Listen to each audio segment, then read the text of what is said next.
think it's great that you guys are hopefully sitting with friends or meeting new folks while you're here. We have both UVA students and Duke students represented this morning. So welcome to Global Development Career Day 2016. We're excited to have you. Yeah. Wonderful. First of all, thank you all for waking up early for us and for these wonderful alumni and employers who are here with us today. This event is a great collaboration, year two in this format with the recruiting fair of the Career Center, as well as Global Development Studies, the Center for Global Health, that and Career Services, and Economics Careers Office. So we are super delighted to be able to work together to bring this to you. In addition to that, we have two sponsors for today, Apt Associates, who will have a room upstairs during the recruiting fair, as well as the Society for International Development. They're a consortium in Washington, D.C. of international development organizations, and just a great partner in helping us to identify folks who would be willing to come down to Charlottesville and meet all of you. So again, thank you guys so much for coming out. Just a little bit of logistics for you all. In case you didn't see it, the restrooms are in the hallway behind you, to my right, to your left now. This is the main space where the panel and the keynote will take place. Once those have completed, we're actually going to have you all go up to the 4th floor. That is where the football suites are located. When you get off the elevator, you're going to turn immediately left. You'll see signs to go down to the press box for lunch. And then the recruiting fair will be along that hallway starting at 12 o'clock. So it's going to be an exciting day, and we're glad that you decided to spend it with us. So without further ado, I do want to introduce our first program of the morning, which is our panel. And so I will introduce our moderator, and then we'll kick it off. So we are super delighted for year two to have Katarina Krasancic here with us. Katarina is an applied cultural anthropologist who supports faculty and students who conduct field-based and community-embedded research and service learning projects here at UVA. Many of you may already know her. Her responsibilities in the International Studies Office range from managing the risk management and mitigation process for small projects, assisting with fieldwork logistics planning, and directing the cultural orientation, reflection, and engagement programs. So many of you, if you've studied abroad, you took core seminars. So Katarina is the one who has the brainchild really for these seminars. And then she also co-teaches a field methods course with military veterans who work on technical and government infrastructure development in Iraq and Afghanistan. And she's done this for the last decade. And then prior to being in the International Studies Office, she was also here at the Center for Global Health as the Associate Director for Program and Design. Katarina holds a PhD from the University of Chicago and a BA from Princeton University, both in cultural anthropology. She was born in Canada and has lived and worked in Thailand, Japan, French Polynesia, and the UK. She speaks French, Japanese, and Tahitian. So we are delighted to have such a wonderful scholar and experienced professional here leading our panel this morning. So I'm going to turn it over to you, and again, welcome. Great. You now know more about me than most of my neighbors. Well, welcome everybody. It's great to see a really big group early this morning. We have 4 panelists. We have about an hour for, we're going to do some Q&A. It's going to be fairly casual, and I think everyone would be comfortable if we're on a first name basis. And so I'm going to pose some questions to our group, and then in a little while we'll open the floor for some questions from you guys. And as I say, we've got an hour. The first question I want to ask, so everybody should have the kind of flyer for this. If not, I know there are more copies at the back, and there are pretty detailed bios of all of us up here in there. So rather than repeating that, I wanted to ask you guys, can you just tell us first, introduce yourself, tell us what did you major in college, and what was your first job out of college? And let's start with Dan. Sure. Hello.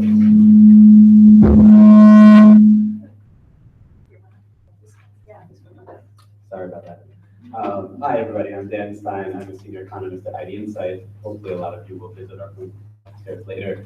I went to undergrad at University of California, Berkeley, and I was mostly a physics major, but I picked up a double major in political economy because I turned out to be so interested in economics and political science that I realized I almost had the major locked up by the end. My first job was also a little different. I saw myself as a physicist back then, and I was trying to find jobs that didn't involve me killing people, and I couldn't find one. So when I was in college, I was doing an internship at a startup software company, and by the time I graduated, they'd gone from 20 to almost 200 people, and they hired me on full time. And so I worked there for a couple of years before doing a little bit of a career pivot. Hi, everyone. Excuse me, I'm Karen. And so when I was a fourth year at UVA, I was, I don't know if they do it anymore, fourth year trustees. And I was the career development person. And I had no career plan for myself at all. So I moved to Seattle with 4 of my best friends. I was a cocktail waitress in an Irish pub for a year. It was highly lucrative and very, very fun. My dad was not as pleased as I was, but it gave me the time and space to figure out what I wanted to do, which I will talk about later. All right. Hi, everybody. I'm Kirsten. I graduated from Dartmouth College in the mid to late 90s. I was a double major in history with a focus in Asian studies, and the other major was international environmental affairs. It was kind of a major in data myself at that point, kind of pulling together different classes and then appealing for it to be considered a major. And I minored in art. And my first job that I officially got out of college was an investment banking job. And my dad was very happy about that. But then before I officially accepted it, I was at a dinner and met someone, and she was working at the United Nations. And that was always kind of a dream of mine. I didn't really realize you could work there. And she and I started talking, and I explained her about my background, and she said you should consider an internship. So I went in on the spot and interviewed for an internship and got the internship and turned down the banking job. So I also was a waitress at night and then interned by day. My dad also was not very happy about that, but it turned into something great. So it was a good decision. Okay, I had the worst job I've ever had when I got out of college. I graduated from college in 1976, which was a very long time ago. And it was very difficult for a woman to get a job that was not a secretarial job. So I refused to tell anybody I typed, and I got a job as an insurance analyst working for the Royal Globe Insurance Company. Most of that job is now done by computers. It was absolutely deadly. I was doing things like rating policies in 2 different states, that sort of stuff. But eventually I got out of that, and I went to work for, about 5 years later, for Chase Manhattan Bank, doing training for them in Africa and the Middle East to implement their electronic banking system. And that was really the start of my being able to work internationally. I started managing training programs all over the world and working at the bank. And then, to make a very long story short, became a recruiter.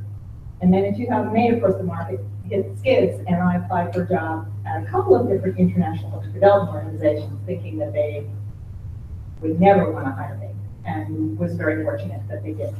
So I worked in international development. I had a couple of consulting assignments in the 90s, but mostly for the last 6 years in international development.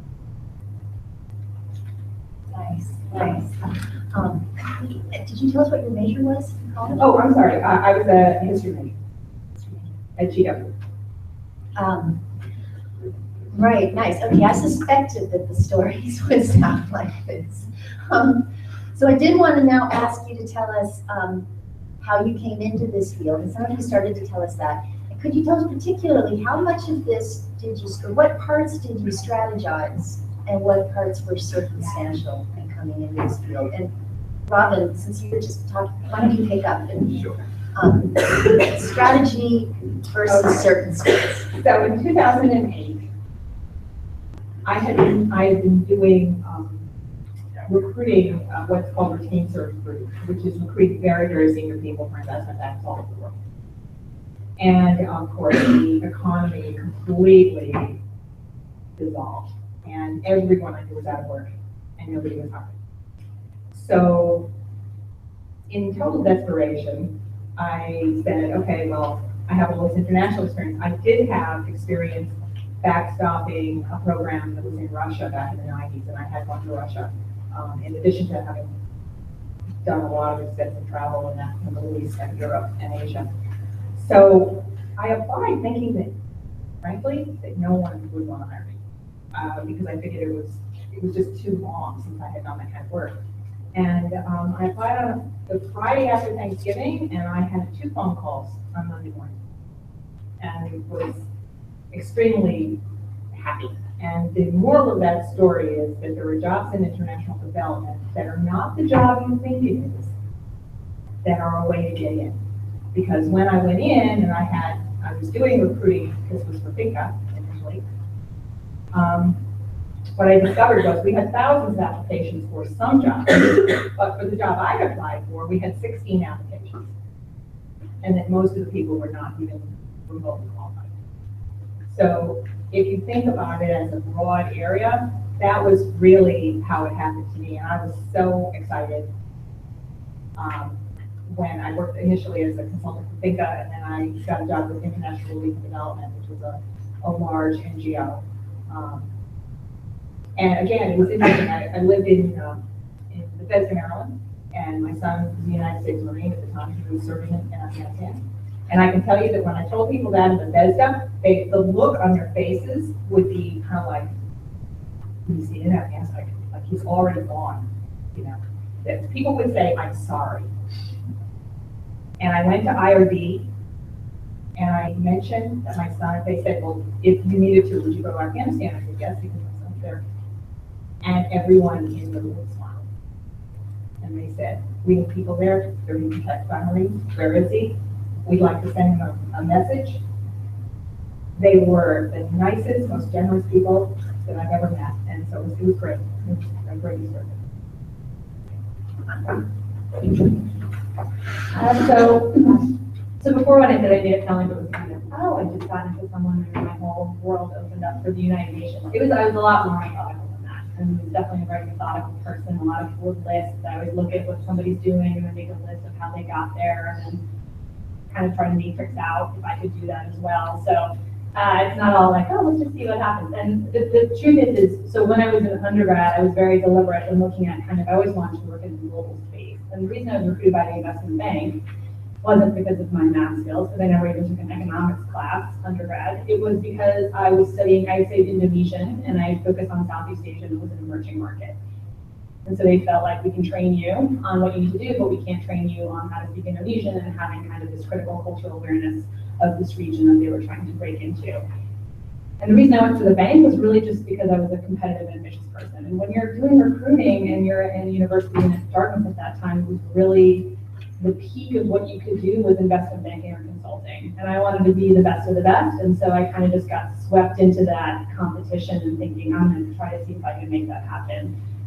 But it wasn't where my heart was, and I think the whole time I kept trying to justify it to myself. Oh, it's a great stepping stone, or this will help me repay my loan. You know, it was very kind of, I had a lot of, I'll do this, but this is why, versus I will do this because it's like a hell yeah moment, I want to do it. And I think when I met that woman, and she was like, you'd be an excellent intern, or it was the UNIFEM at that time, which is now UN Women, and she said, you know, we're really trying to look at Southeast Asia and women's human rights issues, and you've taken these human rights classes, and you've taken these language classes, and I did a lot of overseas experiences when I was an undergrad as well. I did a lot of different kinds of fellowships and work, and she said, you know, you've already proven that you can live in these places, you would be a great fit. So, but I think what was important is that when I was in that internship, I was very strategic about trying to take initiative, about trying to be a leader even as an intern, right? Because being a leader sometimes then meant not about how many people report to you, it's about having an idea, bringing people on board and trying to make something happen, take risks.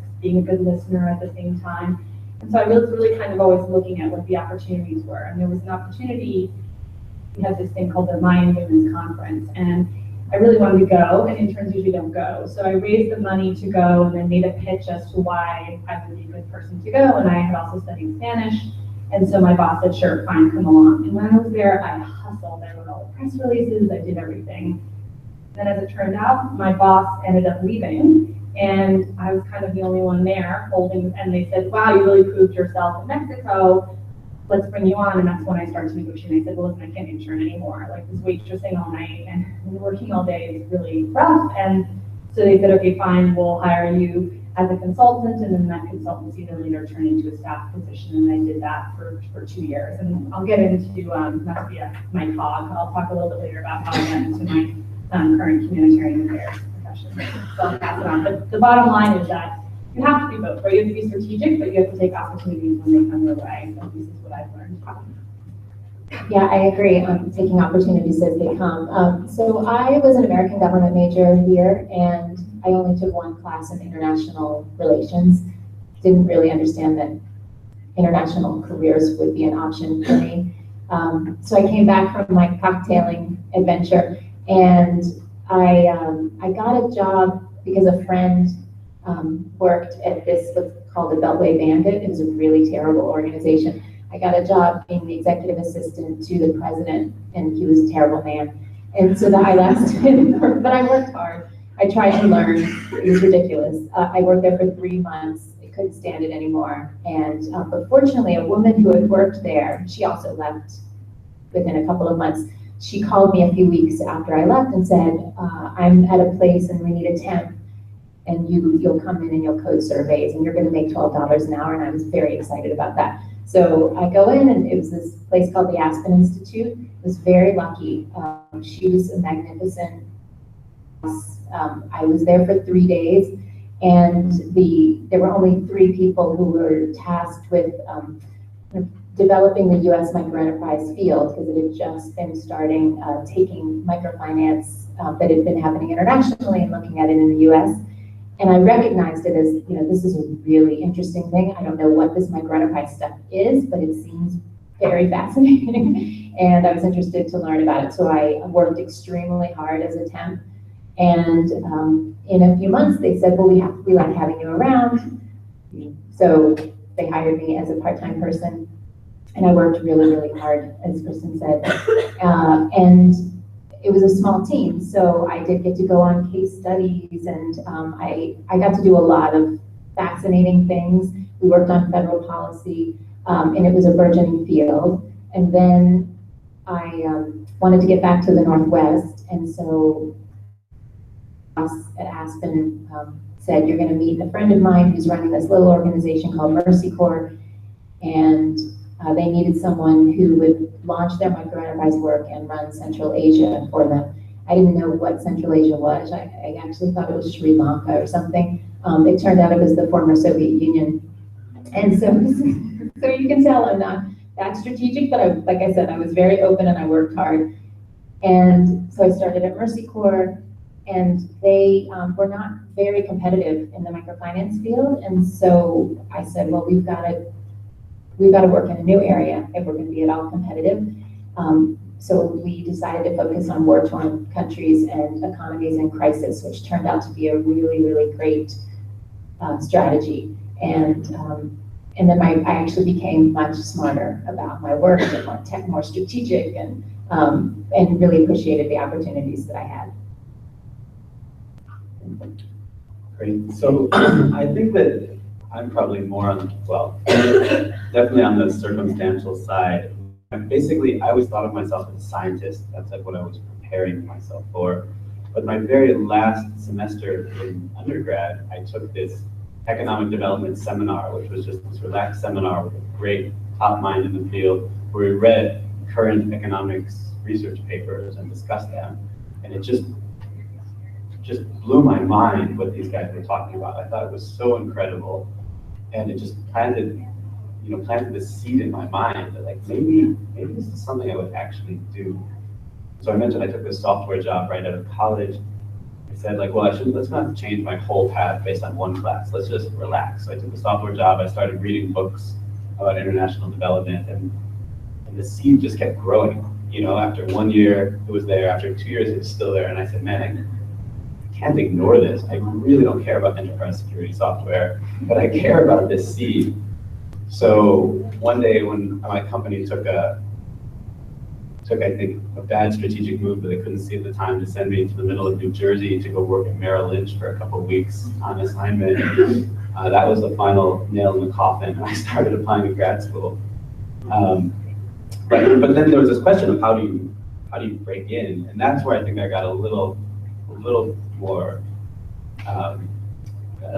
planning, but not that much. I was basically just thought, well, I probably can't get a job because I have no experience. And I keep reading these books by people who have PhDs in economics. So why don't I get a PhD in economics? So I can be like them instead of working for them. And so that's what I did. But it helped that I had an undergrad degree in physics, so people thought I could do math, which meant that I could get into these grad schools. So you did. I like that. All right, so the next question I want to ask is, I'd like each of you to name, I guess, one trend, or let's say growth area in development that people might not expect would be a need in this sector.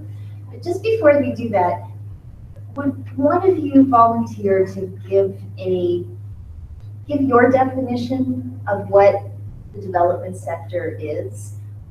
We have a global development studies program at UVA and some programs in our Baton School that focus on development. So, and I know a lot of those students are here, and we know this is a really blurry definition. But would anyone like to just give, I don't know, a 2 or 3 sentence description of what they think this spans, and then Karen, Kirsten, Robin. I know it is. I know. But to hear from somebody who is in it as opposed to studying it. Maybe if I can twist your question a little bit, I come from the humanitarian affairs side, humanitarian, right? Which is different than development. So I'm going to start with that and then show you how it's part, I think, and this would be up for policy debate. I think that is actually kind of part of a development theory, development practice. But humanitarian assistance is working post-crisis. And what do I mean by crisis? It's usually conflict and disaster, right? But it's also now, of course, pandemics like Ebola. There is climate change issues. It's kind of a very interdisciplinary field. But the bottom line with humanitarian crisis is when, you know, the coping capacity of a society, a region, a country kind of needs international or national extra assistance to help people from dying, quite frankly. So it's life-saving. And it used to be a field that was considered emergency humanitarian assistance. So the idea was kind of, you come in after a crisis or a shock and you provide basic social services and you help people kind of survive until they can develop and can get back in, or the state can support them. But the truth is humanitarian assistance is now protracted, right? The average time of displacement, the average time that somebody's in a refugee camp or an internally displaced camp, is anyone know? Not my students? It's about 25 years. Okay, so some people will say 17 years, some people will say 25, right? The majority of humanitarian crises are 12 years or longer, so they keep happening again and again.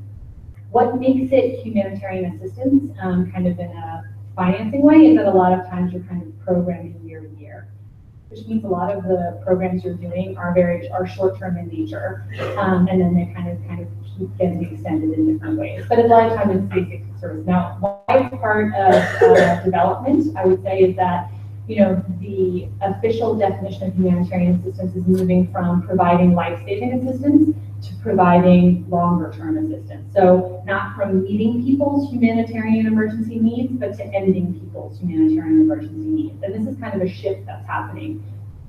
What's exciting about that is there's a lot more opportunities. The growth field in humanitarian assistance has been a 600% increase in the amount of money that's been spent on humanitarian aid in the last 10 years, and a 3-fold increase in the amount of jobs in the field. So it's a massively growing field. Is there as much money in it as there is in global development? No. But in terms of the career field, yes. And that career field expands now too. It's not just, okay, kind of going in and providing water tankering or setting up tents or managing refugee camps. It's a longer term program. It's doing disaster preparedness, early warning systems. It's trying to come up with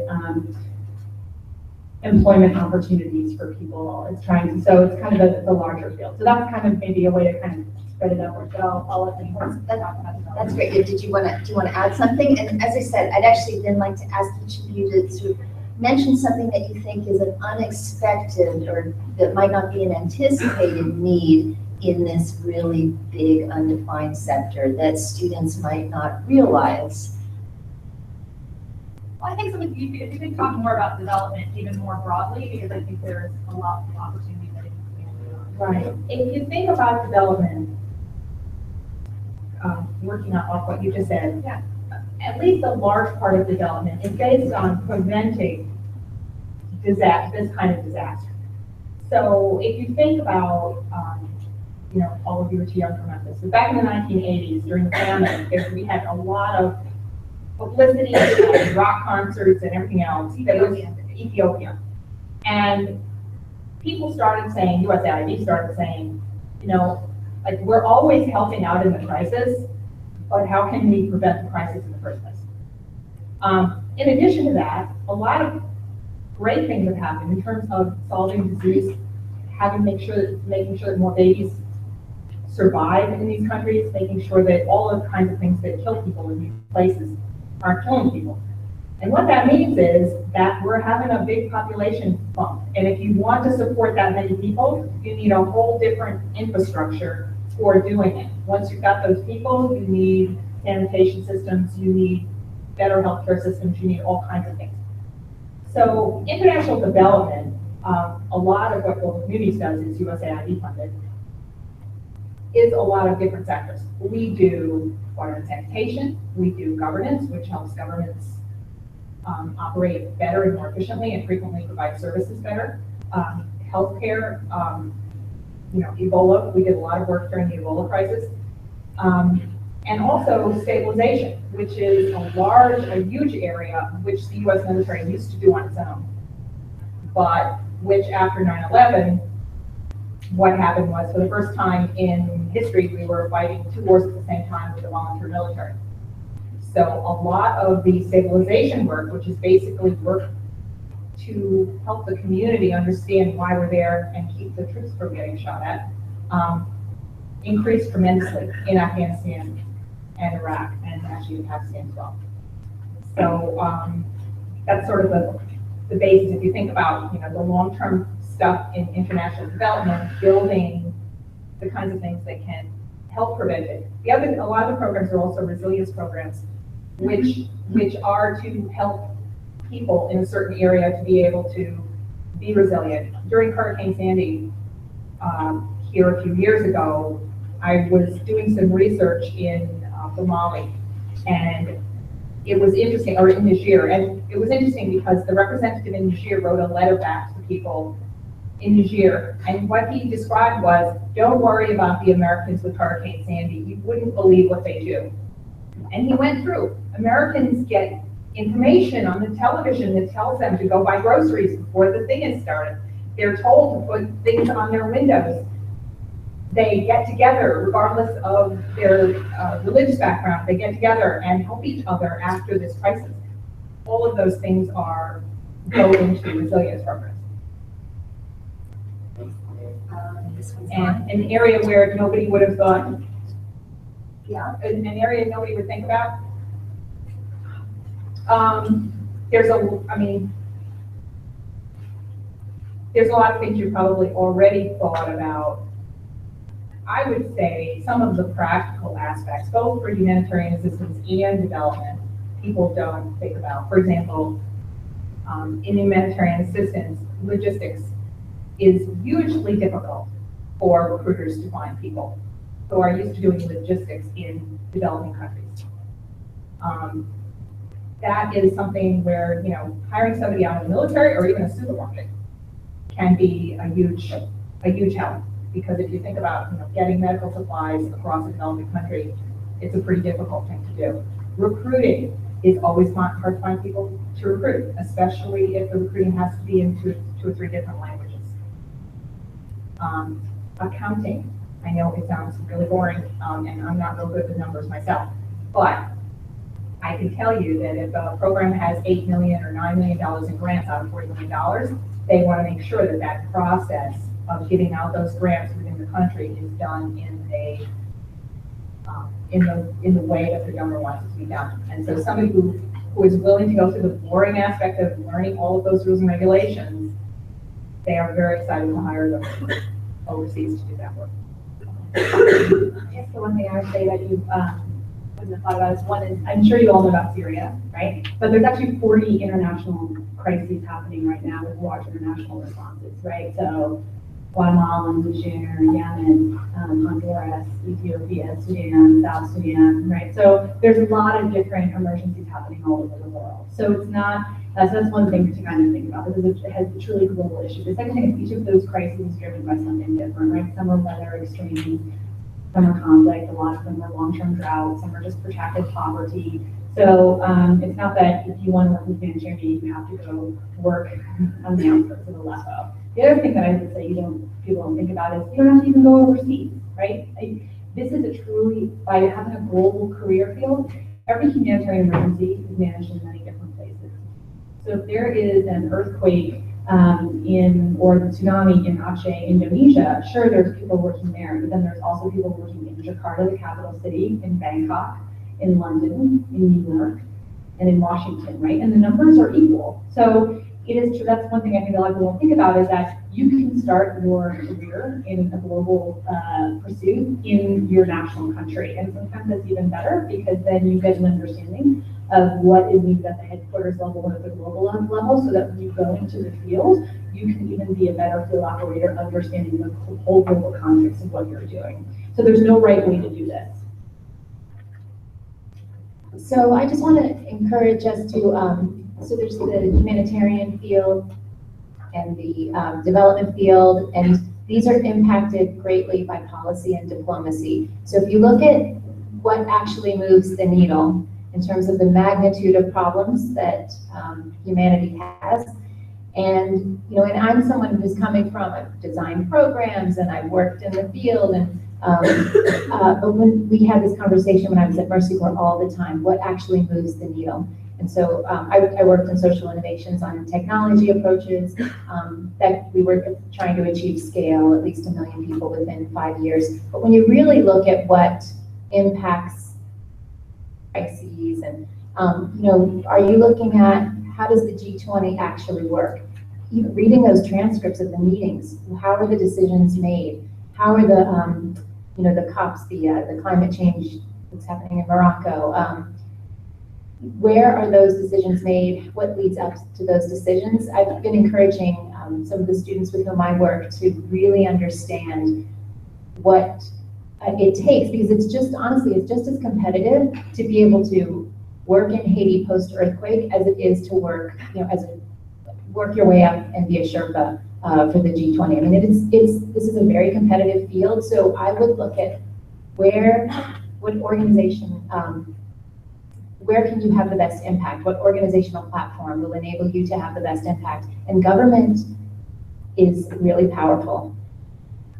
So it's just one area to think about. Also, I'm surprised with, so now I work in global education, and because of the acceleration of globalization, increasingly we see that national governments are saying, our education systems that have been based on a little more authoritarian style, rote learning, this is not going to enable us to be competitive in a global marketplace, and they're very concerned about this kind of globalization, marginalization trap.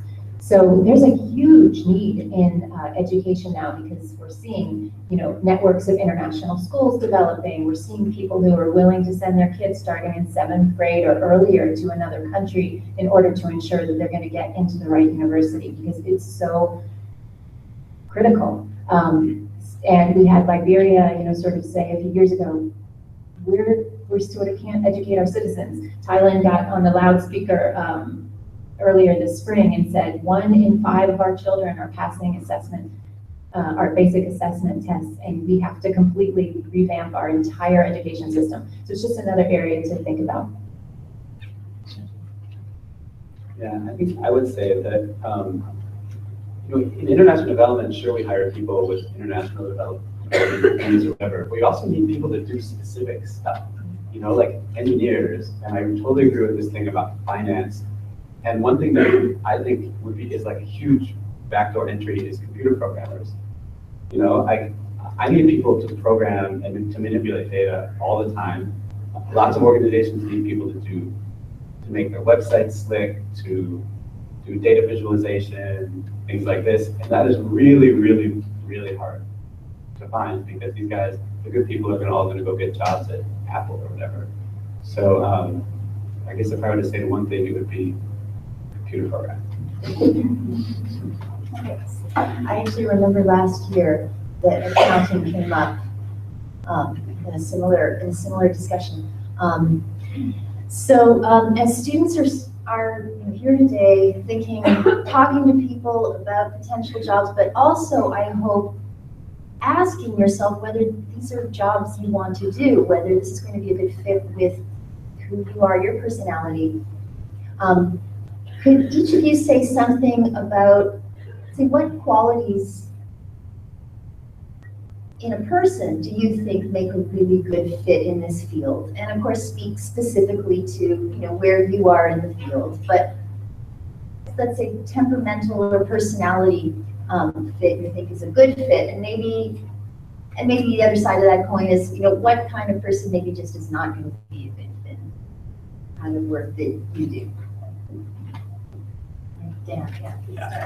Yeah, we do a lot of thinking about this because we like to take 22-year-olds and send them to the middle of Zambia and have them hit the ground running. So, I think from our perspective, we want people who are problem solvers, who work really well under stress and hard circumstances, and can rough it. So, we get impressed by people if they say like, oh yeah, I've lived in the middle of nowhere in Mozambique for 3 years or something. That's impressive because we have seen people that we go and we send out to the field and they kind of can't really hang, So I think that if you can just get thick-skinned and really good at living and producing and solving problems in very challenging environments, that's invaluable, I think, in field work and development. So yeah, at World Teach, we've just actually yesterday launched something called our Global Education Fellowship, and the purpose of it is to set people up for careers such as in international development. So while our fellows are overseas and working inside schools, we do a year-long intercultural development and assessment and coaching intercultural skills, which requires a lot of self-awareness. It's hard to actually advance on intercultural competence. And so we are taking this opportunity to allow people to deeply reflect on what it means to be living in another country and in another culture, and what is their relationship to their own culture or cultures. And they're going through a series of professional development seminars to help with networking and to look at areas where they might want to get more involved. And of course, the resilience and adaptability. And so we have people who in our staff meetings, we start with health and safety every single week. And so we hear about the struggles people are having and how they're dealing with, often it is emotional. And it's just this, we see this cycle of, we call it our personal transformation cycle, of people living overseas for the first time, being away from home, going through culture shock, we always know you're month 3, 4, they dip down to depression. How are they gonna, and then some people early terminate, and I work really hard to try to get people past that, because if they quit at that moment, it's not strengthening the kind of muscle of being able to get through and be resilient and resourceful and all those things that are really important these days, and certainly for a field. I recently was giving an informational interview for someone who had all the right jobs, and she had gone to all the right schools. She had done some really fascinating work, but had never lived overseas. And she said, I'd like to try my hand now at, I want to go work in Syria and help the refugees. And I said, there is no agency that is going to take you on without, no one's going to send you into such a complex emergency without having proven that you can handle it exactly as Dan had said. So I do think in this field it's important, as many of you have, to have you've got travel experiences, but not just observing, but actually throwing yourselves into working and immersing yourself in another place and seeing how you handle the emotional and physical aspects of that. So we were doing hiring most recently with you, and we kind of came up with to do these competency-based interviews. And if you want to hear about that, I'll bore you with that another time. It's a really interesting theoretical process. But you have some wiggle room in, so we came up with different things we look for. And the first one we all said was humor, like sense of humor and optimism, right? Like, this is a really difficult field in terms of the challenges you're facing. And you have to be able to see the optimistic side. You have to be able to have an objective and know what you want. And you have to be able to, be there for each other and for the people you're working with and work together and kind of, have that kind of an attitude. The second thing is kind of being in the boat without the paddle, right? There's certain people that love that, right? Like you're just out there with that not knowing the answer. There's no playbook. There's no clear directions. There's no answers, right? So it's the students of mine that I say, like, I want you to do this, but I'm not going to tell you what I want it to look like, how many words it is, what the spacing should be. I'm not giving you the outline. If you like the assignments that are kind of really woolly and confusing, and you have to pick apart and think about what's going to make this successful, that's the kind of personality that does really well. The type that gets really frustrated is and also flexible, right? So everything's going to change. You may be working on something for 2 weeks, and then 24 hours before it's due, the professor says, actually, I don't want this, I want this instead. And that's the kind of thing that would make you crazy, and this isn't for you. That's the kind of thing that you're like, okay, now I'm going to dive into this other thing and just be happy that I learned what I learned from the past. That's kind of the attitude that you need. Be ambitious but humble, right? You want to always you need people who really want to strive for excellence, but who can be humble in doing it, right? Who aren't competitive with each other, but also are trying to help bring everyone with them and achieve something. And the last thing that I would say, and this is kind of important maybe, since you're still in the university setting, is ethical, right? And committed.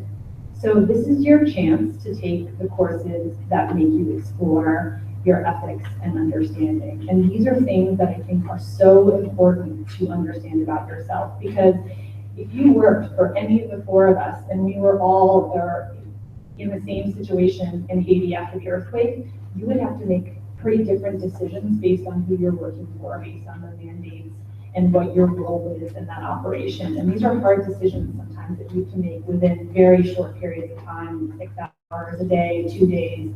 So I think understanding where you stand on these issues and what's important to you, and really exploring those things is your decision-making capacity and what that means is a really important challenge.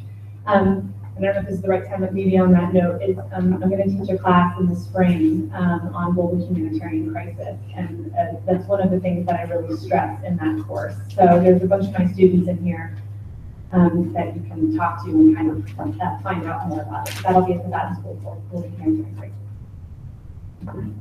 Wow, well, a lot of what I'm going to say pretty much reiterates what everybody else has said. Just you look for a self-starter. When we're looking for the field, we look for self-starters because you don't get a lot of this. You will, if you're working for a chief of party on a large development program, of course, you will have a supervisor, and you will have guidelines as to what has to be done. But a lot of it is looking for somebody who is a self-starter, who's not waiting for, that person to tell them what to do every 2 minutes. We look for people who get along with other people, and people who like other people, and people who have a kind of accepting approach to people in other countries. You don't start out with the idea, a lot of people don't realize how all-encompassing our culture is when you go to another country. How, without even thinking about it, you may be assuming that people live certain kinds of lives of which they don't live in these countries. For example, one thing I always tell people is, because I'll say, well, there's lots of hungry people in this country. And I say, yes, that's true. But in the United States, obesity is a marker for poverty. Obesity is not a marker for poverty in most of the countries where we're talking about. So you immediately have a different approach. These people are dealing with day-to-day life-threatening issues. And if you start understanding that and do your research, and you're the kind of person who can get along with people right away and really dig into the culture and look at things from their perspective to make it worth their while to work with you on the program, that's absolutely, you're going to do great. And that is one of the reasons we frequently hire Peace Corps volunteers, because they've been through this. They've been through the depression and the scaredness and the thinking it wouldn't work out, and then the fact that it does work out in the end. Also, frankly, if you work overseas on all kinds of things, you may have gone through that, and it's enormously hard. Let's take a question from someone in the audience. Yeah. Okay, thank you all so much for having me. I'm Samantha. I'm one of Professor Delzer's students. I'm hearing a lot of inspirational things about where your career is now, and a lot of great things about character. But that's not enough. You can have the perfect character, but I think Robin mentioned this. We'd like to have logistical people with some experience, even from a grocery store today. So I think a lot of us interns have a lot of education and no experience. Internships are not enough. A year of experience is not enough. And I'm wondering, what is your advice for? It was inspirational to hear that you guys didn't have absolutely stellar jobs right out of college. And my dad is telling me that it doesn't matter where you work, just make sure you're making like 6 figures. What happened? I think it's not enough. And so what is a realistic expectation that we can have with a master's degree from the University of Virginia, graduating and wanting to work in development and aid fields? And what is like the best concrete advice you can give to someone kind of trying to push themselves out of the gate into this really complex and really competitive field? Yeah, I'll start. I mean, I think people are hiring entry-level jobs without specific experience. I mean, I know we do. Us, come to our room, we're upstairs. But I would say, I mean, okay, this is like very much speaking from my heart of the sector, is, you need to build a skill. And for us, it's quantitative skills. So if I were to talk to anybody who's trying to get out of the gate, I would say, take statistics, take math, take econometrics, take computer programming. Because if you have these hard skills, you're very hireable, I think.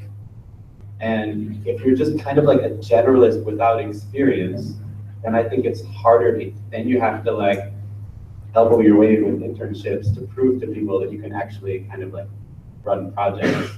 Because like the generalist jobs are one level up, right? Generalist jobs are managers. You can't get a manager without experience.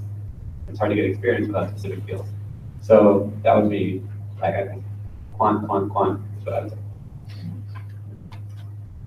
Yeah, it's a really great question. And I'd agree, quantitative skills are helpful. I'm a poet, not a quantitative. But I did, on my way to Bosnia, I remember I went for myself because I knew I had to go design a microfinance program in Bosnia, and I didn't know how to do that. So, and I'd done it in the US, but I went to Barnes & Noble and I spent $50 for this book called Banking, stupidest thing in the world. But I did, I carried this to Bosnia like this is gonna help me. And then my field staff person, because he was troubled, I didn't know, he locked himself in his room for 6 days and didn't come out. So I had to design this program by myself. And the program actually I based it on North Carolina because that's what I knew. It's actually the 18th largest microfinance institution in the world now. So, you do what you have to do. But in terms of who's hiring, I am really shocked that, so at World Teach, I'm shocked at the level of education people have, and then they'll become World Teach field staff. We do not pay very well at all. Thank God, they're living in places where the cost of living is much, much lower. But we have our person in Thailand has a PhD in South Asian studies, and she's magnificent. And she's running our region there. We do take entry-level people, but we take them through our volunteer pipeline first, and then we hire people. And then that's actually been, it's sort of an alternative. Peace Corps, I think, is a great pathway because it's so well respected. It is U.S. government, however. So that's just a different choice. In terms of I guess the best thing, honestly, is just to be humble. It's one of the things that really, my husband and I talk about this, is when people are coming and they're asking to kind of enter a field and they're not humble, it is completely annoying because it's true. I mean, you do need to get experience on the ground and just figure out a way to do that. Be scrappy, no matter how you have to, and do something that's not glamorous. And I would say that the impact investing and the field I was in, social entrepreneurship, social innovations, they're kind of glamorous fields and they're packed with people trying to get in. Do something unglamorous for a little while. And watt sanitation is a very important field, and there aren't as many people who are knowledgeable about that, but you can change people's lives if you can work in that field, for example. So I would say, I think even not having quantitative skills is fine. So I wouldn't say the majority of people that I know do not have quantitative skills. But I hope that the humanitarian field does become more quantitative. So I think that that's an asset, but I don't think it's a prereq at the moment. I think depending on what you need, right? I think be honest with yourself. Sure, if you need security and stability and insurance and a good salary, then I would look at the young professional recruitment programs, right?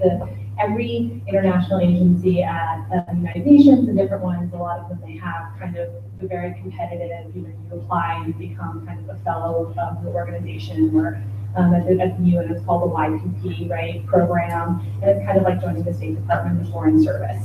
And I think that that's a good bet if you're looking for a certain type of stability within a larger bureaucracy or a larger organization. Catholic Relief Services has their fellows program and different things like that. So there's those options. I think in terms of your dilemma about education versus a lot of work experience, one thing I would say is that what I see here at UVA is so many students, you guys are pulled in so many different directions. And it's kind of like I feel like sometimes the goal seems to be, how much can I get in my resume, not how deep can each of my experiences be. And I think for me, when I'm hiring young people, I look really for the depth, not the breadth, okay? Because to me, the commitment is important, and someone really working through the hard things. Not, oh yeah, and then I volunteered for this, or then I went to my summer and I spent 2 weeks in South Africa, and then I spent 4 weeks. I think it's more, oh, for the last 3 summers, I've done the same thing, and I've slowly risen, and I've done this, and I've built this team, or I've understood these issues. I recently met one of my students, and she worked here in, I think it was logistics and transportation with the bus system. She's like, I'm really interested in humanitarian aid, but I have no background. And I was like, you kidding me? And then you managed the UVA bus system for 2 years? I was like, it's phenomenal logistics. I'm not saying you have to go into logistics, but I think that that's impressive to anyone who can kind of manage something like that. So it doesn't need to be glamorous, but it just, work on trying to do one activity a semester and do it really, really, really, really well versus jumping from one thing to another. So, okay. I would say that if you have a master's degree from good school, and don't have much work experience, then you have to look at that work experience as another criteria that you need on your resume. The truth of the matter is that master's degree is going to be inordinately valuable to you in 10 to 15 years. It is not really going to help you do your first job out of college. Just not. I mean, most of those first jobs out of college involve, we have hundreds of people who apply for jobs backstopping, which involves things like doing travel arrangements, fixing budgets, writing to the chief of party and telling them you can't do X, Y, Z at HQ. You really do start at the bottom of the rung, but if you think about, where should you be applying? Where are you most likely to get them? Start out with subcontractors. The reason that you're likely to get a job with a subcontractor as opposed to a prime, one of the large primes, is because they don't need to follow the USAID rules and regs and some of the other donor rules and regs as closely because they are supervised by their primes. That means that your resume doesn't have to have that donor on the resume to be able to get a job. The other thing is that, and I've been called by friends of mine who work for subcontractors, and they've said, could you send me, do you have any candidates who would be good, young people who are smart who could do this? Because we don't have hundreds of people applying. Like Chemonics, local communities, DAI, all of us, we put up an ad and we get hundreds of young people with excellent backgrounds. But the smaller NGOs and the smaller contractors do not get that. So definitely apply with them. The other thing is that if you do want to work for a fund, and the last time I ran a training class, I asked everybody, so what attracted you to apply? And they just all laughed, because they said we applied everywhere just to get in. So I would say apply everywhere, and don't worry if the job looks like a really nothing kind of job. And the reason I say that is this: people in international development are not snobs once they get to know you. We very often put people into the job that the person really, really wanted 2 years after they took the assistant to the somebody or other job. So if you can just get in there and get your face known, and then, you know, here you are, you're an assistant HR person at HQ, and you're doing things like, you know, onboarding, you will get to know everybody in the organization. And then when that job that you really want comes up and you apply, people are going, oh, wow, she went to University of Virginia. She speaks 2 languages. Let's get her out there. We know her. In international development, makes a huge difference if they know you. I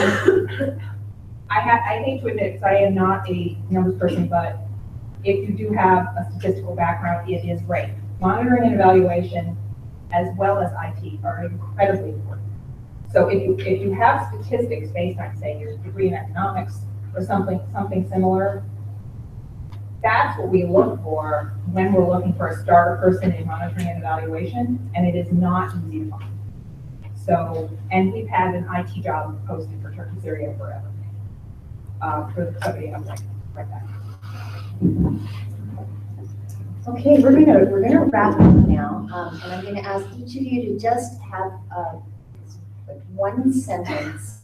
What we've been doing over the last hour is, in a way, modeling the way an informational interview would go if you've got 20, 30 minutes to talk with somebody, and the kinds of questions that you can ask to kind of really open up their experience and find some points of contact. For the rest of the day, though, it's mostly networking. Students will have maybe 5, maybe 10-minute conversations with somebody. Could each of you, in just 1 sentence, just help them, give them what would be a good intention of basically what does success look like talking to somebody for 3 or 5 minutes in a context like this? What would be a good thing to get out of a 3 or 5 minute conversation? And you can say that in a minute.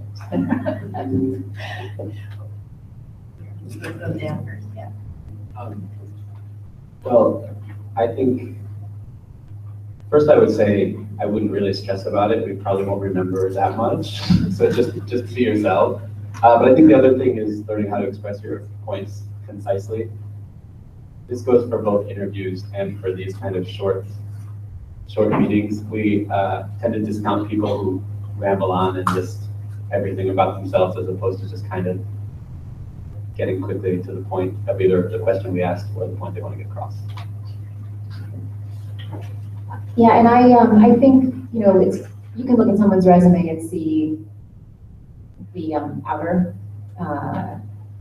achievements, but I think if you can just let people know what moves you, what are you passionate about, but really not something that sounds good, but what truly moves you, that emotionally impacts the other person. That makes me want to help someone. But so I would just, even if you don't know and you have a very vague idea and you just want to talk about that and get a little advice and explore, you know, say that, but just be as authentic and honest and kind of vulnerable as you can. I think that just endears you to people and they want to help you, and people have great networks now and they're willing to share them. I would say know who you're talking to. That's the most important thing. I think, like, so if someone comes up to me and goes, oh, I love him, I've always wanted to work there. Someone says, oh, I saw you were the chief of policy at OSHA, and I read your recent document, leaving no one behind. It's so interesting. This class I've just been taking has been looking at bridging the development of the humanitarian divide. Are you thinking that you're going to get to work on these issues, or do you think this policy issue is going to go forward? right? So it's the good question. It's not, and then I would just, exactly, I'll have your resume I can see, but I can't train anybody to be insightful, to do their research, and to ask a well-focused question. So before you go and talk to that person, have your, and there's no excuse anymore. You pull up your phone, you just Google the person in 5 seconds and find out something. And it needs to be sincere though. That's the other thing I would say. Sincere passion. And sincere passion can be a sincere question that you have, but ask something that is focused at the person and the organization rather than something broad. Yes, try to be as knowledgeable as possible, not only about the person and the organization you're talking to. In other words, go to the website, use the local programs, but find out more about that part of the world that they're working in, the kinds of programs they're working in, so that your question isn't just, you did this last program in Honduras and I thought X, Y, Z, but a larger, if you then go and do the research, say, with the IB's website or the OFTA website, and you have a better idea, then your question will indicate that you really have a better idea of where that organization is focused on, and your people will know that you're more knowledgeable about the business again. Thank you so much, Dan, Karen, Kirsten, and Robin. Thank you so much for coming today. I can ask the audience to just give a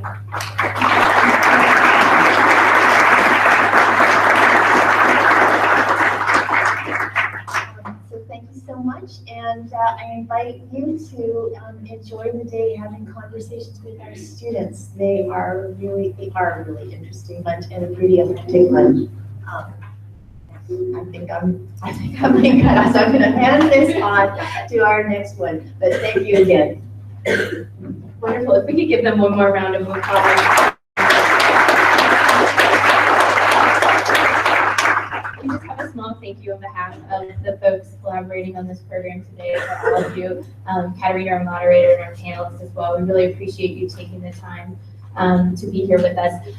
So we are going to transition to our keynote speaker. We've had a few folks join us recently, so if you wouldn't mind, if you're sitting on the couches in the back, students, you're welcome. We've got 2 rows of seats up here, so we'd encourage you to come in case we have other folks join us throughout the day. If you need to take a quick break, we're going to get started in probably another minute or 2.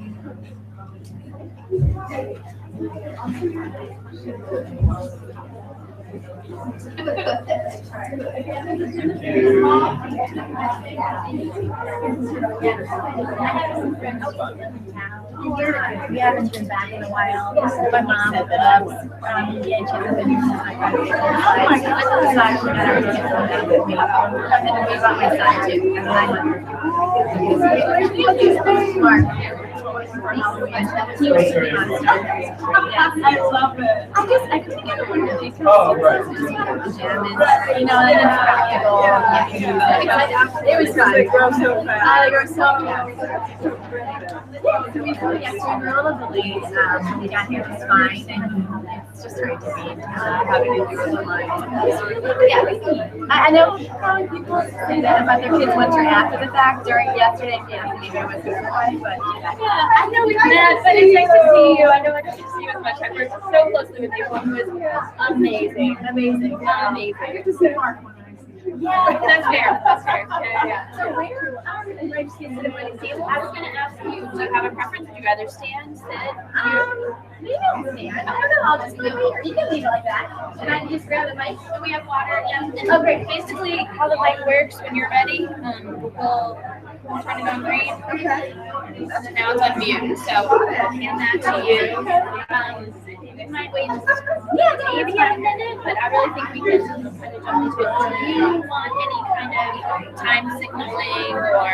Sure. So you want us to be around 20 minutes so we have lots of time to do it? Yeah, exactly. That's fine. So maybe at like 15. Okay. Little nudge. Okay. I'm going to try to like go faster through my story. Your story is equally great. Your story is equally great. I'm trying to get to the trends in global development. Yeah.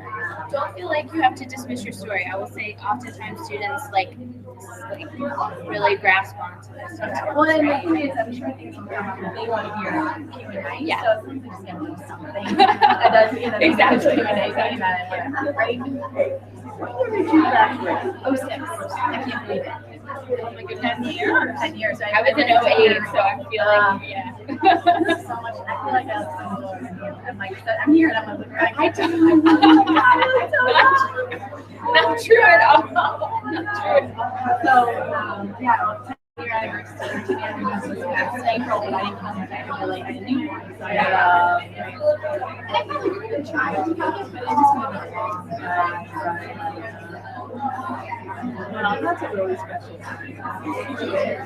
I was just coming back from maternity leave, so just had much fun.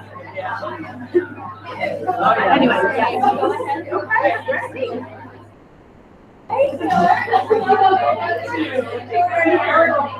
If we could all start taking our seats again, please. Good morning. It's fantastic to see all of you here, and congratulations on taking such proactive steps towards exploring careers in global development. I'm Rebecca Dillingham. I am privileged to direct the Center for Global Health, and I'm even more excited this morning to introduce Pam Sheeran. So Pam is going to be our keynote speaker. We were just talking about the fact that she graduated from UVA in 2006, so she's 10 years out. And I think that from that point of view, she has a terrific experience to share with you this morning. So I just quickly want to tell you a little bit about Pam. She's the Vice President for Comprehensive Cleft Care at SmileTrain, which she joined in 2007. She oversees SmileTrain's global efforts to provide comprehensive cleft care to SmileTrain patients. And she's focused on empowering SmileTrain's partners in essential areas for surgeries such as speech therapy, dental care, and orthodontics, so that SmileTrain can support the complete rehabilitation of children born with a cleft. Before she took on this role, she was the regional director for SmileTrain's programs for 5 years throughout Mexico, the Caribbean, and Central and South America. She managed the organization's relationships with about 100 local hospitals and foundations across this diverse region, spanning more than 17 countries and performing almost 9,000 annual cleft surgeries. Before coming to SmileTrain, Pam started her career working at the New York-based nonprofit the Global Youth Action Network in a number of UNICEF contracted projects. She spent time living in Guatemala and the Dominican Republic, volunteering at health clinics and primary schools.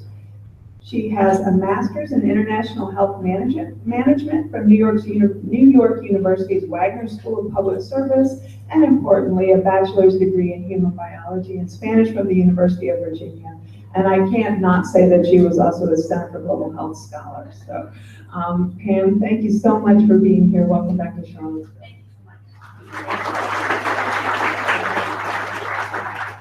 Good morning, everyone. Big thank you to the Center for Global Health, for the Career Center in this beautiful space, for MetroLink Consortium, which I believe some of you are here with, the International Society for Development. Just a great number of partners that came together to make today possible. Thank you for inviting me, and I really look forward to meeting all of you. I do want to point out just at the beginning, I am going to be upstairs in one of the rooms labeled for SmileTrain, and I'm going to be here all day.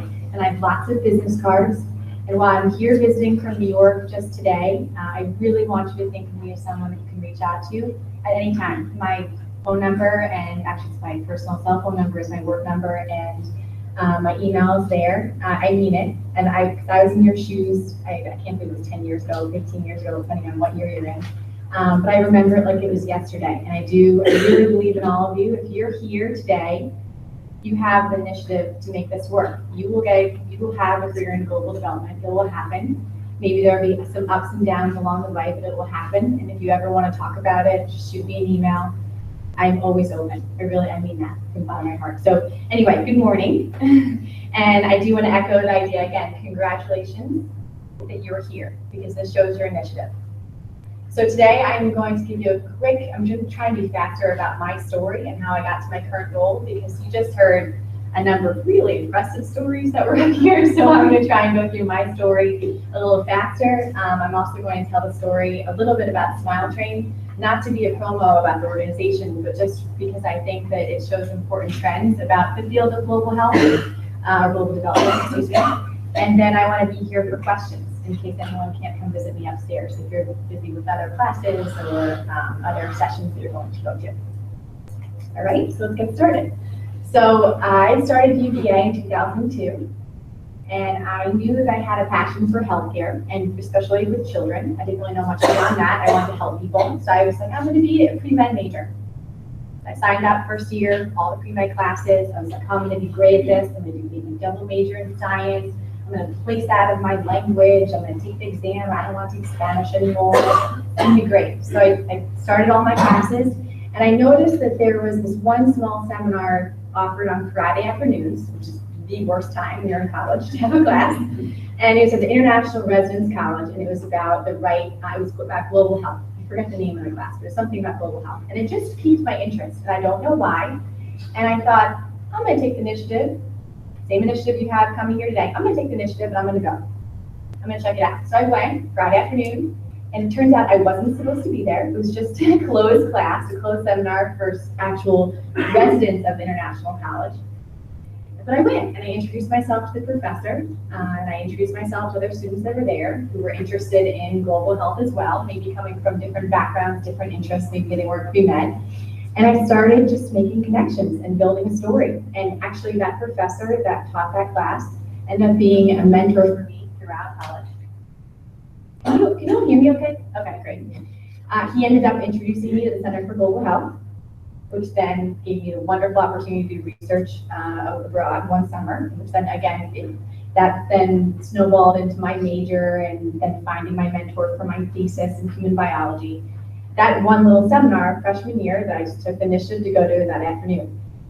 And I can't tell you how much that means to me. And so I thought, oh wow, I'm really interested in this global health, the right to health. Why don't people have this inherent right in other countries where there isn't as much access to services? I want to fight for this. So every semester thereafter, I kept making sure that I did all the prerequisites I needed to for pre-med, but I really became less focused on being a double major in science and really attacking those pre-med courses, but instead just saying, I'm really interested in global development and global health, and I'm going to keep taking classes in this, and I'm going to just see where it goes.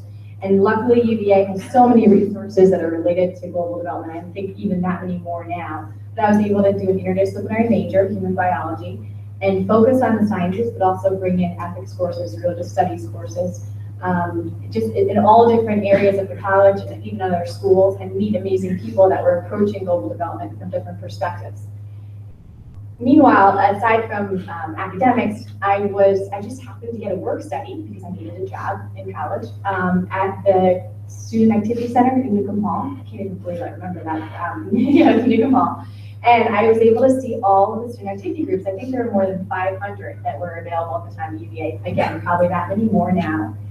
And some were really big, some were really small, some were really popular, some were not so popular. And I just would take a look and say, oh, that one on organ donation just sounds kind of interesting. I don't know if maybe I want to pursue something in that, or it was another organization, alternative spring break. That sounds interesting. I would, even if it was a rainy, cold, disgusting night when everybody was in the dorm or in your house, wherever you're living, you're in sweatpants hanging out, I would make an effort, take the initiative to go to one of the meetings. And because you never know who you're going to meet. You could walk in and go, oh, there are only 2 people here. Geez, no, I should have just stayed in my sweatpants. But actually, you never know who you're going to meet when you take that initiative. And honestly, I built such friendships, such wonderful connections to professors, in those one-on-one meetings or those late night sessions that, you know what I'm talking about. They still have those, right? Okay. You just never know who you're going to meet. And I built my story at UVA, both in class and out of class, with this passion, and I was able to hone in on my passion for global health services for children, the right to health. And I didn't know where that was going to take me, but every opportunity I could see, whether it's a student activities group or a class, a research opportunity with Center for Global Health, I just took it. I just worked for it. Excuse me, I didn't take it. I applied and I worked for it, and it ended up working out. So when it came close to 4th year, all my friends were applying for competitive jobs, probably going to all different sorts of career fairs. And I thought, I know exactly what I want to do. I want to go into the field of global development. I'm going to apply for Peace Corps. Done. End of story. And I know I had planned on doing pre-med, but you know what? I'm going to go and get fieldwork experience because I'm passionate about this. And when I come back, I'll take my MCATs and then I'll go to med school. There's no rush. And by the way, I also thought I wanted to go to med school because everyone that I saw as leaders in the field of global health for children had their NDF PhDs. So I was like, oh, I have to do that. So that's why I'm gonna go abroad for 2 years, have real life experience, do Peace Corps, come back, take my MCATs, go to medical school, eventually get into this field in like 20 years, but it will happen, it'll be great. So I applied to Peace Corps and I had great meetings. I went through all the medical treatments. I got all my wisdom teeth extracted, even though they were fine. And I got an assignment. I broke up with my boyfriend. I was ready to go. And then I got a letter email. My assignment was postponed. And honestly, I think Peace Corps is a wonderful organization. Just everything happens for a reason. For whatever reason, and I'm happy that it happened now, my assignment was postponed. So after 4 years of being at the college and really working hard and taking initiative and being active and in different groups and just getting to know wonderful people, I had my plan. It wasn't that I was just, I don't know what I want to do, so I want to go into Peace Corps. I had my plan. That was the way I was going to get fieldwork experience before going to medical school. And it just didn't work out. So what next? It was a real down point. So I moved back to New York, where my family is, and I slept on my sister's couches, and I just said to them, who do you know that's involved in global development work, and can I just approach them for coffee? I'm not going to attack them for a job. I'm not going to beg or anything. I just want to hear their story. Again, exactly what you all are doing right now. Listening to other people's stories. I want to hear their story. I want to learn what I need to do because Peace Corps didn't work out, and that was my plan. So I waitressed and I tutor people in SATs so I can keep in the mindset of the test, just getting ready for standardized test. And then I heard just time and time again, you need to fieldwork experience, you need a master's degree. That's what I heard time and time again. So at one point I was volunteering at this, actually I was contracted for work for an organization that was often contracted by UNICEF. So, if you think you want to get a job by one of the big UN agencies, it seems really competitive, it's really difficult to get an internship with them, to get a job with them. Look at the organizations that they contract a lot of times in order to do some of the field work for them. And this particular organization is called Global Youth Action Network. And I was working with them, and I got assigned to be a translator for a visiting person from Guatemala. And she said, when you're actually in Guatemala, you could get a job. A lot of times, maybe when you're in New York, you're talking to people, you're applying for jobs in the field, but you're not getting it. You're not getting any hits. If you actually move to Guatemala, you're probably get a job. So after it was now a few months, and I said I'm ready. So I just picked up and I moved. I had a one-way ticket to Guatemala, and I knew that I wanted again to be involved with children's health services. So I just looked around. I went to the local health clinic and I knocked on their door and I said, I'd like to help with immunization programs for children. Can I follow the nurses along as you do your programming? So that was maybe one perspective I wanted to have, the perspective more from a local health clinic. I knew I also wanted to see what it was like to work for an international children's charity, but at the field level. So I knocked on the office doors of UNICEF. I knocked on the office doors of a couple other small NGOs. Some were financed through USAID. So they have a particular way that they can work, and others were financed through individuals or foundations, and they had other ways they could work. And I got this perspective, and I built myself my own story. And after a few months, I thought, all right, I'm ready to come home. So I came home, and I took my MCATs, but all along, like something inside of me just like, I don't really want to go to school for however long, just to then be able to go back into this field. So I heard through all these coffee meetings I had in New York that if you had, you can go and get your master's in public policy and public service. Different schools are in New York, and because the UN is right there, a lot of times visiting professors are at the school, and you can make wonderful connections. And you can get a job in global development or in global health without going to your MD or PhD. So when I came back from Guatemala, I did a couple of things. I applied to the Wagner School of Public Service, which is at NYU, and they have an international health track that's very strong. I applied to their program, and I also started applying to some super entry-level jobs at different NGOs in New York. I saw an advertisement for a receptionist position at SmileTrain, and I knew that I had a really good story, that I had really good experience in Guatemala. I did a lot of wonderful things with UVA. I knew wonderful people that were doing exciting things in global health, but I just thought, I have to start somewhere. So I applied as a receptionist. I didn't actually really know much about SmileTrain at the time. And it's interesting, people tell you you can't get a job in global health unless you have field experience and you have a master's. I didn't have a master's yet, I had some field experience. And the day that I was starting classes at Wagner was the day that I got an offer from SmileTrain. It was just like things happen, right? So I got the job with SmileTrain, and actually they immediately moved me from being a receptionist to the programs team, which means the team that actually manages what's happening in the field. And I couldn't be happier. But I wasn't a director of programs. My stint in Guatemala didn't mean that I could run things at the organization. I was really administrative for the programs team. I wasn't answering the phones at the front desk. I wasn't in the donor relations department. I was in the programs team, but I was doing mailings.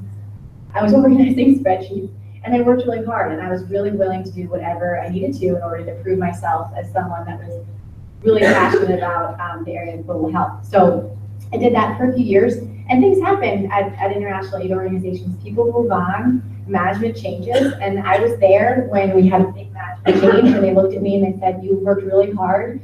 You supported all departments, not just the programs team. What do you want to do?"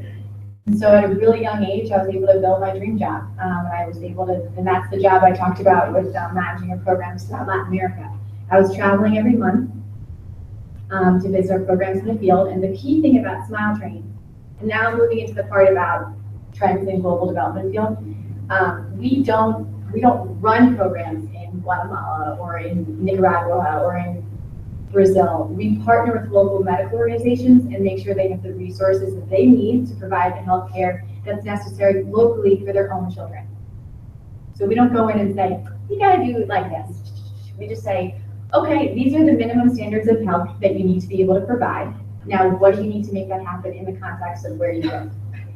So a lot of my work within this dream job I described was just really about being a cheerleader for these teams that were on the ground, saying you're doing amazing work serving the poorest children, working with minimal resources coming from SmileTrain, and whatever you can gather locally in order to make things happen. What else can we do for you?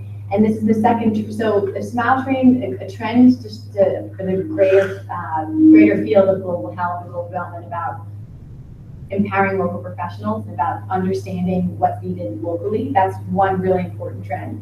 The other important trend to consider for their larger field is also being data driven. So how can I help you in the field, record what you're doing well, so we can demonstrate it to our donors and then get you more money. And not only to get you more money, but also to help you do what you're doing in a smarter way. So I worked for many years with our partners throughout Latin America, figuring out ways to help them demonstrate the awesome work that they're doing locally. And now that after a few years of doing that, and now the time my life is different, I'm not able to travel so often. I've transitioned into a new role, which is trying to expand SmileTrain's core services beyond surgery into speech therapy, nutrition work, orthodontics, and it's really exciting new areas for SmileTrain, but we're really trying to look at data about, okay, so if we want to move into these other areas of care for children, we have to be able to demonstrate the results to our donors. We also have to be able to record what's happening so we can figure out how to do it better.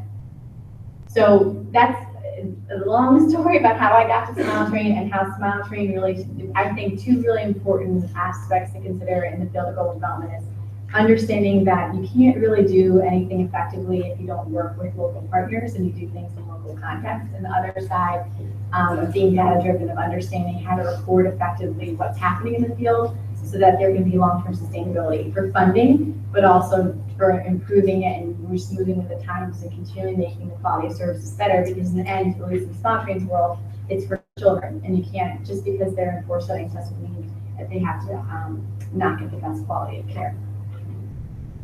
So I hope that that story was effective for you all, and really I wanted to get through it so we can get to questions. But if you walk away with anything from my talk today, it's that I really want to congratulate you on your initiative. You're here. It's Friday morning. You could be in a lot of different places. You're passionate about being involved. Maybe you don't know exactly how to hone in on what exactly you're interested in global development, but you'll get there.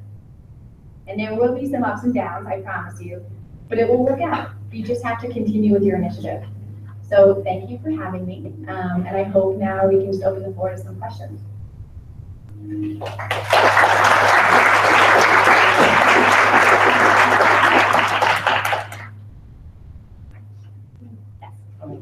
Hi. Ms. John Hernandez.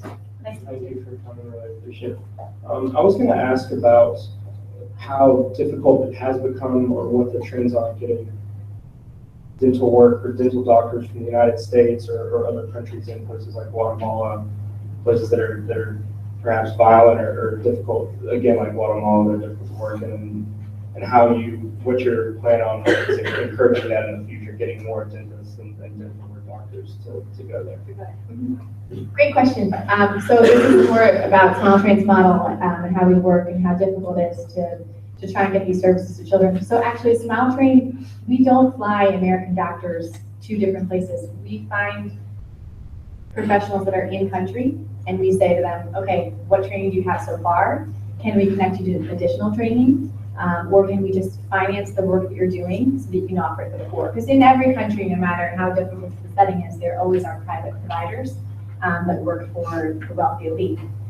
So a lot of our work, sometimes our key people that we work with are those doctors that work for the wealthy elite and say to them, can we finance your work so you can do it for the children, the poor children who really need it.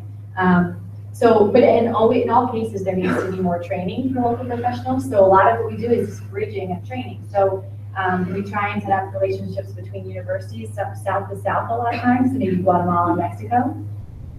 But in certain situations, we also are partnering with universities here in the United States with different universities throughout the developing world. It just really depends on local context. SmileTrain is super sensitive to not dictating to the people that we work with that they need to work in a certain way or that the American way is a better way.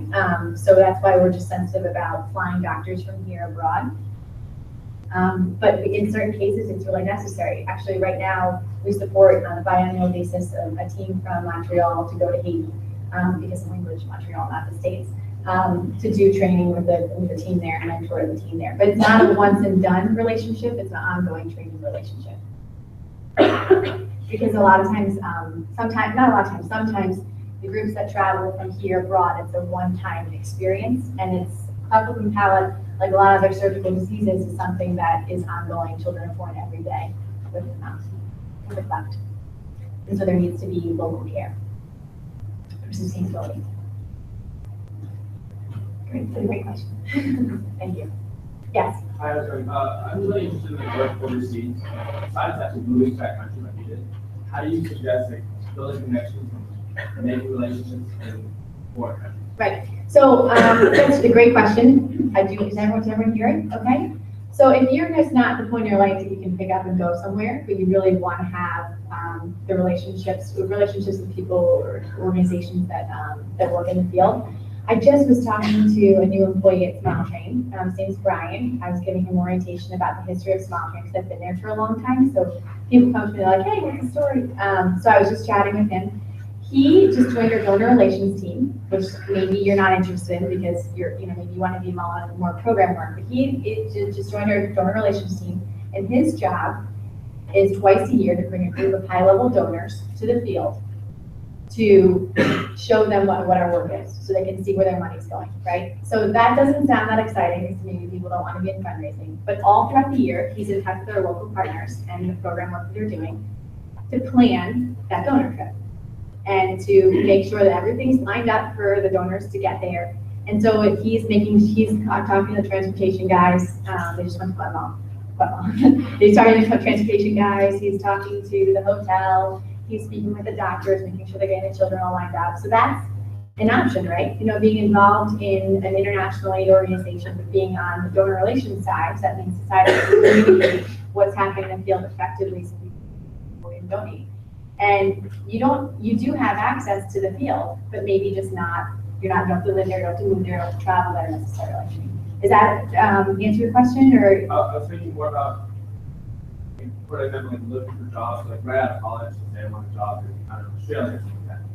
How would you recommend going about looking for jobs, not just handshake?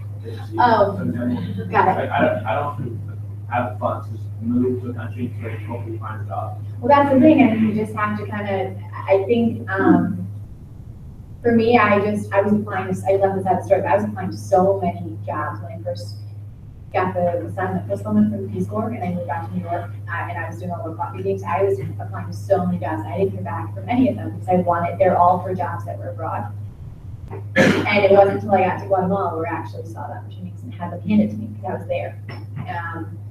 So I don't have any recommendation. If you want to live there and have a job there, and you're having trouble lining that up before you leave, I think if you really want that opportunity, you just have to make the jump.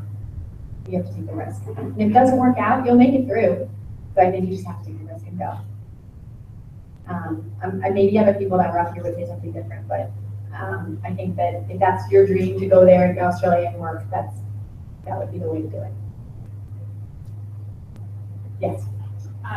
Sort of a follow-up, but I also have a question. If you can teach English, I mean, if you don't have a job, That's there's true. always ways to make money. That's true. But the trouble with that is you don't want to get caught up with that for too long and lose track of what you really were there for.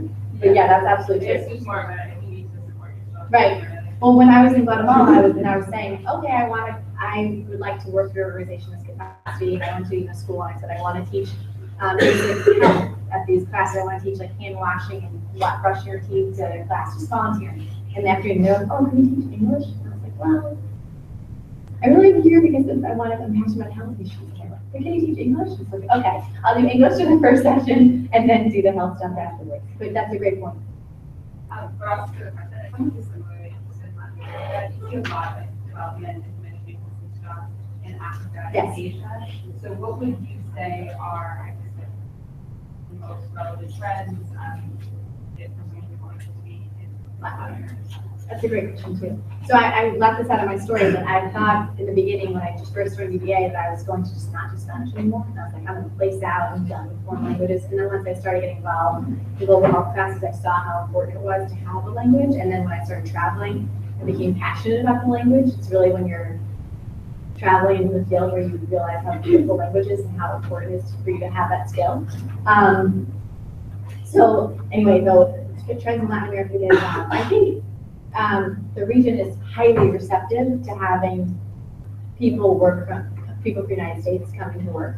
I think people are very excited about learning English. It's a high priority for most people, no matter what field they're in. So I think if you were interested in getting a job related to global development in whatever country, I think they would be so excited to have you there as a resource even for English practice. And that's an aside. But in terms of trends to get jobs there, I think,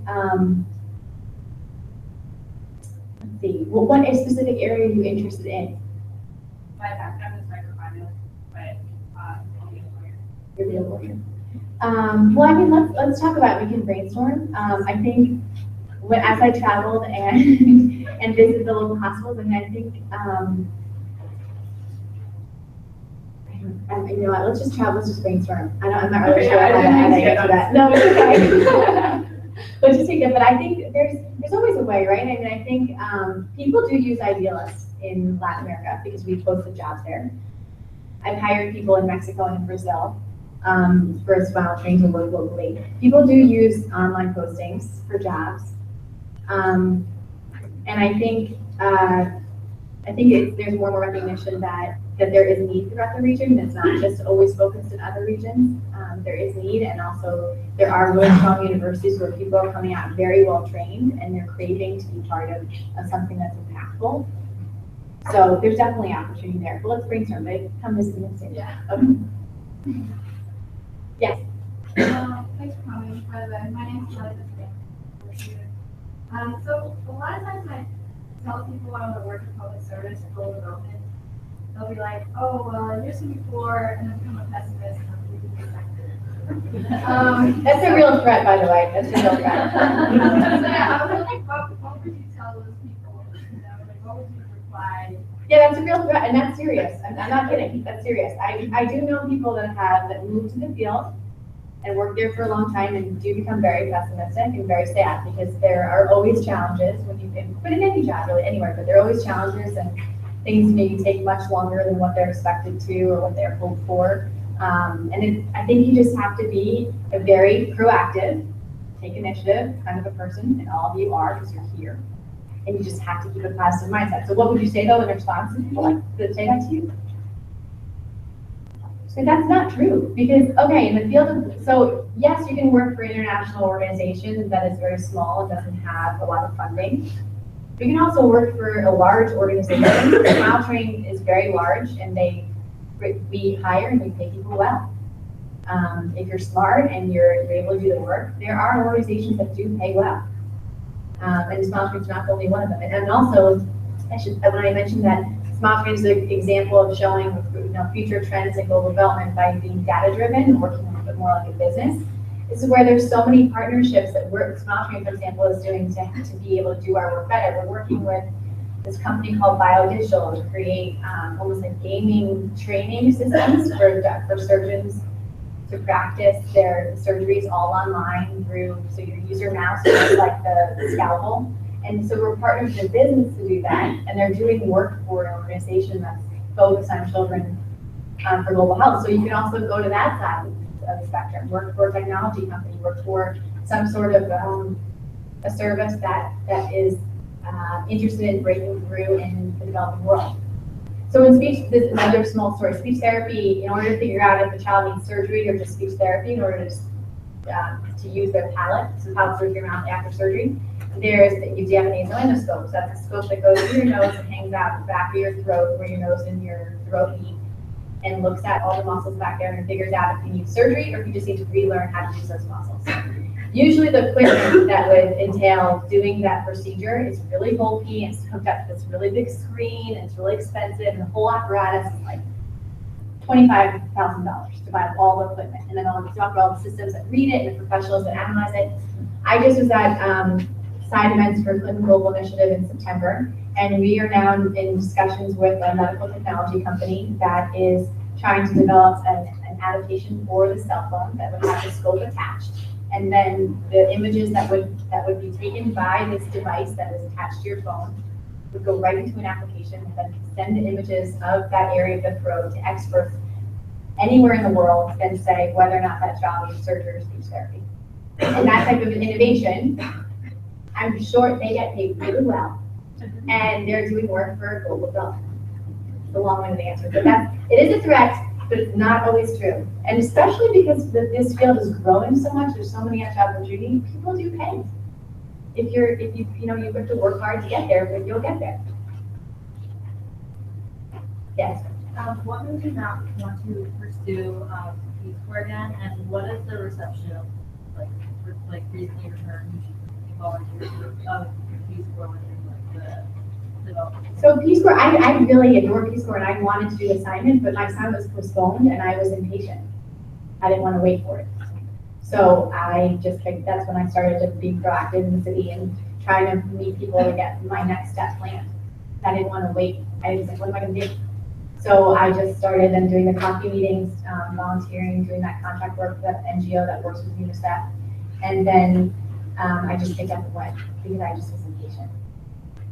But in terms of Peace Corps volunteers that come back and their reception for hiring me, yeah, like how, I think, like I'm not going to do it all, but I'm thinking about if I want to be realistic and saying, like, I come back to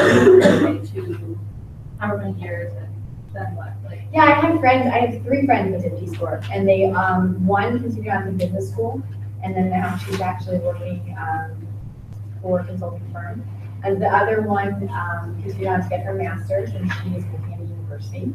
And the other one is working at a research institution. So they all found their path. I think Peace Corps being away for that long and being an assignment where you really dive in and study and figure out strategies to make to continue with the project, you find yourself probably a bit, and you figure out what you most enjoy and what you want to pursue next. And I think for each one of them, that was unique.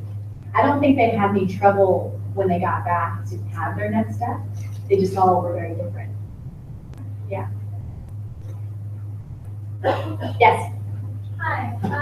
So if you're interested in working for a global development organization domestically, would you still recommend travel as a crucial part of getting you an edge and finding a job, or would you say that that's not necessary?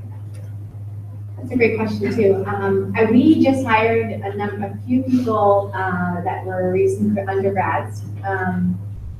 And I think maybe they had some travel experience, but it wasn't like they lived abroad for a while. But they're all being hired extremely for very administrative roles. One of them is managing our medical database, our online medical database that captures all of the medical records that come in from the field. We use that for tracking quality and also demonstrating results for donors. It's a very technical job, and this person did not have technical training in it before. She just is willing to be involved. And the other person is doing a lot of logistical work for our medical advisory board. So no, they both do not. They just, I think in interviews they came across as being very open-minded and having a cultural understanding of how to be culturally sensitive when working with our partners around the world. So I don't think it's a must. I think if inside you feel like it's a must, that you really feel like you need to have the experience to better hone in on what your story and what you want to do, then you need to just go. But if it's not something that's feasible for you, and you can definitely make it work without it. You're welcome. Yes. Hi, I just wondering how manageable it was for you to be in your master's program and also working at the I didn't know any different. Okay. So that was the thing. I just jumped right in and I went to school at night, and I was working full-time during the day and also full-time school at night. But the thing is, I was also in a very entry-level job, so I get to leave every day at 5, and people understood that and they recognized that, and that's how I started. So there was no problem. I think it would be a lot different now because you have larger responsibilities and you get larger roles, and you can't leave at 5 o'clock, anymore as easily. So it would have been much harder to get to class at night. I didn't know any better, and it just was like, I'm going to do this. And I also was strategic in taking classes that ran over the weekends, so that my load during the week wasn't that bad. Or there were some classes that were 2 weeks long in the summer, and I took like a short week from work. And it lessened my load for during the weeks. But it's doable. I just wouldn't recommend doing it in your late 20s. I would do it early 20s. Because things change, especially when you move to wherever you want to move. You want to be able to do things and enjoy the city. And if you don't know any better at first, it's easy. But if you begin to enjoy the city and do all these things, then you're going to down in time. Yes. So I really enjoyed hearing your story. Thank you for sharing that. But just out of curiosity, is there anything that you wish you did differently? I don't know if I would have done grad school that early. I know you said don't too late, you're like 22, maybe I would have waited. Maybe I would have waited like 1 or 2 more years. I did it the year, I did the first year after school was all the time in New York, doing a lot of information interviews and living in Guatemala. So then it was year 2 out of school where I started working at SmileTrain and going to get my master's at night. I think I could have waited a little bit more time because the public service school at NYU, also at Columbia, they're very much focused on being leaders in the field, being good managers, and which is critical in order to be effective in the field. And you're so young and you're not necessarily managing people yet. So I think some of the learnings were a little bit early for me, but I store them back there and refer to them, or look back at old textbooks, or look back at old notes. But I think that could have been one thing I would do differently.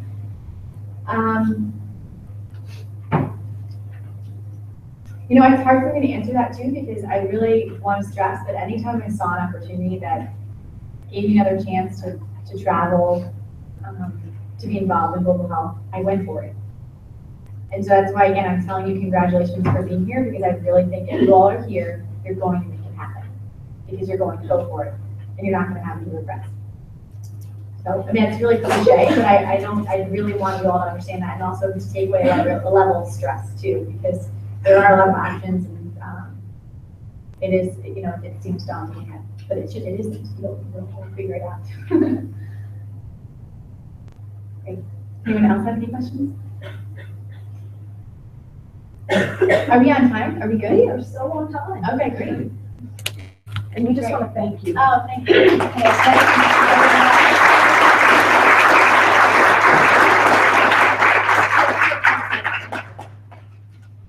Thank you, Pam. So everyone, hi, my name is April, and I was lucky enough to see Pam as a scholar back in the day at Center for Global Health.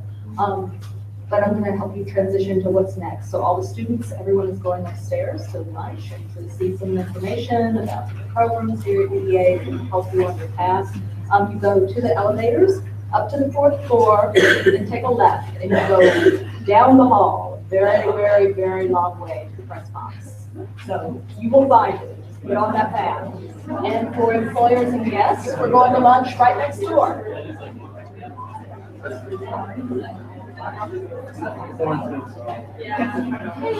Hey, oh my goodness, I'm so glad you're here. Yeah, it's nice to see you too. It's been so long. It does feel like a long Or time. maybe it hasn't. It's just been. It feels like it. It feels long. Yeah. In UVA time. So when did you think? Have you been here all day? Yeah, morning beginning. Yeah, sort of exploring, I guess, because really career-wise, I have like 3 years to go. Yes, and everything is going to be. Oh, I mean, you were going to be so. Oh, is that Rowan? Yes, it is. Oh, she's here. Oh,